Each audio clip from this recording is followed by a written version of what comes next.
Hey guys, Tina here and welcome to my first wrap-up of 2018. Now in case you have not watched my 2018 goals, you might not know that I have decided to do this new format of wrap-ups, which is already pretty common here in BookTube. So basically I will be wrapping up every 3 books.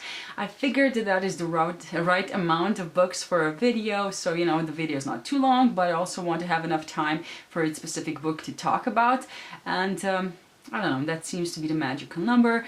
Although this time around I'll be talking about 4 books because I do still have one that I have to talk about from 2017 that I finished on the last day of the year. So the first book that I want to talk about is I See You by Claire Mackintosh. This is a psychological thriller and I'm just in the mood for those lately. I seem to be picking them up a bit more than I usually do. And this was a really good choice. I read it basically on the last day of 2017. It was such a fast read and I really enjoyed it. So it's about this woman that, you know, she's riding the train and she sees her picture in one of the ads in the newspaper, and of course she's really worried and freaked out about that. Her family tries to convince her that no, it's just a coincidence, this woman looks like you but it's not actually you, so you have nothing to worry about. But over the course of the next few days she sees more of these ads, but each time the ad is featuring a different picture, so a different woman. And after a while she starts investigating things and she realizes that some of these women have been victims of crimes such as robbery, rape or even murder, and of course that freaks her out completely, so she contacts the police and they start looking into it. And it was such a great book. I really loved the writing. It was so easy to get into and really enjoyable, and it just pulled me in, and I just had to continue because I said, you know what, I had it borrowed from the library and I decided I'm gonna give it 50 pages, and if it pulls me in, okay, if it doesn't, I'm just gonna return it. And it did. It pulled me in, it sucked me in, not just pulled me in, and it was really great. I really liked the fact that we get to see, basically we get to follow 2 storylines. So basically the one is the woman and her family, her daily life, how she's coping with what's going on, and on the other side we have the police force, how they're dealing with this case. And I think that it's quite rare, at least from what little I have read in recent years of mysteries and thrillers, because usually I feel that we only get to see one of these sides. So basically either we follow the detective or we follow the victims or potential victims, and this we get the combination of both, and I really enjoy that. I really like this view into the police force, how they work. Claire Mackintosh of course was a police officer or a detective, so she knows what she's talking about, and I just really loved it so much. And you know, the story, maybe it's not that thrilling in the sense that I think that a lot of people that read a lot of thrillers might not be that surprised by the twists, but of course, I think I mentioned before that I don't even try that much. There are definitely a few things that were hinted at that I thought were pretty obvious, but I really liked the twist at the end. It was also, if you follow the book and the story, it's quite, well, not obvious, but it makes a lot of sense. And yeah, but still I really liked it. And of course because of that I decided to pick up her first book actually, and that is I Let You Go. And this one deals with this hit and run. A 5-year-old boy is hit by a car and the driver drives away, and after that we follow basically the same, we have the same format. We follow people that were affected by the hit and run and the police force again, and how they try to figure out who was driving the car. And this one, I have to say that you have to give it basically half of the book is sort of a build-up, and then when you get to that point there's this huge twist that turns everything on its head, and it was really surprising and I really loved it, and it made so much sense. Everything that we read up till that point, it was just fantastic. I loved it. Maybe not as much as I See You, but I'm definitely a fan of Claire Mackintosh now. Everything that I said about the first book goes here, you know, great writing, really enjoyable, easy to get into and all that. And I honestly cannot wait for her next book that I think comes out in March, and it's called Lie to Me. I think, I'm not sure.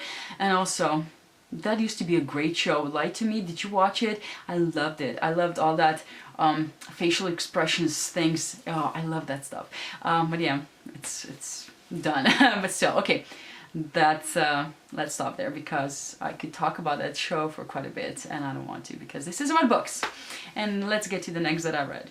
So the second book that I managed to read this year is God's Grave by Jay Kristoff, and this was a buddy read with Haley. We read Nevernight last year together, and of course we decided to read this one as well, and we had such a blast. I love buddy reading things with Haley. We just have these great discussions, and this was just crazy because there were so many things that we needed to discuss about this book. And anyways, this series is about Mia Corvera. She is this young teenage girl.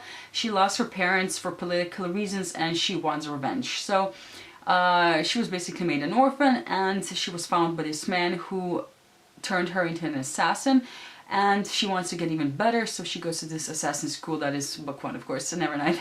And there she hones her abilities and she meets great characters, and a lot of shit happens basically. And this is the continuation. We have a new setting that was really surprising. I in a million years I could not come up with this setting, but it was fantastic once I got around the idea of it. There were definitely some frustrating scenes because it just injustice really frustrates me. I feel so helpless when I'm reading about this, and I cannot do anything about it. It's fiction. In the real world, yeah, there are things that you can do sometimes, not always, but still. I really loved it. I love Mia. I just love her. She's sarcastic, she's snarky, and her companions as well. I just love the banter between those. Of course, there are those footnotes that some people try to avoid, but really you shouldn't, because a lot of the humor is there, and you should really not skip them. I do know that, I know some people might be sort of dragged out of the story by reading those, but still they're worth it, in my opinion. My one complaint with this book is that, yes, the story was great, but we got absolutely no answers. Which is frustrating, because Mia is this thing called Darkin, and we still know absolutely nothing about that, basically. We meet characters that are similar to her, but we never learn more about what this is, actually. So I find it slightly frustrating, because at the end of this book, Haley and I think both of us, had more questions than answers. Yes, there were a few revelations that really blew us, but they were not actually connected to this thing. So I hope that book 3 delivers. Of course, I might have to lower my expectations and he's gonna keep us in the dark. I'm not sure, but I'm really looking forward to the last book. I think it comes out in August again, and I cannot wait for it. It's such a good series as well. I have to point out again, I think I did in one of my recent videos, this is an new adult maybe series. There's sex, blood, gruesomeness, so just be aware of that. Anyways, a great series so far. And the last book that I read is actually a romance novel by Santina Hassel, and it's called Down by Contact, and it's about these two NFL players, football players, that really don't get along. They play for different teams, and they always clash, and of course at some point they go a bit too far, and they're both put on suspension. They are supposed to miss 6 games, and during that time they're supposed to work together in this community facility. They're supposed to help children, basically train them and sort of make them work together as a team, and of course that would supposedly help them to, to get along better, the players as well.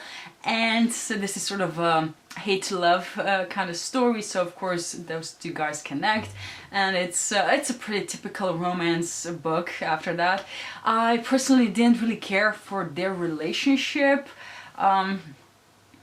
One of these guys, he's out and the other one is not. He thinks basically that he's straight, and I really didn't feel that the other guy that was gay, basically he assumed that the other guy was not as straight as he thought he was, and he sort of pushed him to come out and to face everything. And I don't know, I think that is not necessarily a way to go. I've never been in this situation, so I don't know, but still I feel that you have no rights to push people just because you think there's something that you know something about them that they don't. I think it's better if they realize it themselves. Of course, I'm pretty sure that I've done that at some point in my life in some way. Yeah, but it's easy to talk and be moral. But yeah, that's one aspect I didn't care for, and all in all, it was really an average read. But I needed something lighter with all the arcs that I have. So basically those are the first 3 books that I managed to read in January so far. I'm actually in the middle of a few right now. So you will be seeing another of these videos pretty soon. And until then, thank you for watching this video and see you in my next one. Bye!